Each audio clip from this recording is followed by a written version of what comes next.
Iko adingin kinang kalung sini Iko adingin kinang kahindongi Kada tipuzi danay don bunatu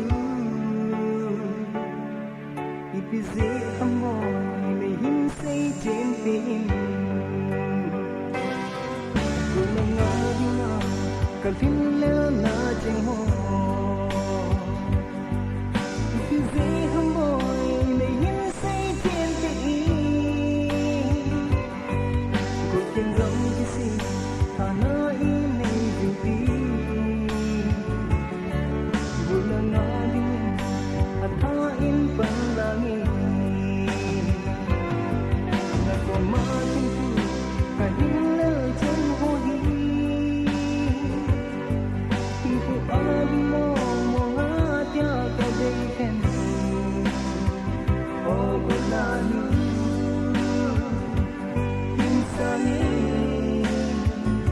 Kalusip na O kamteng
Kadung sit na,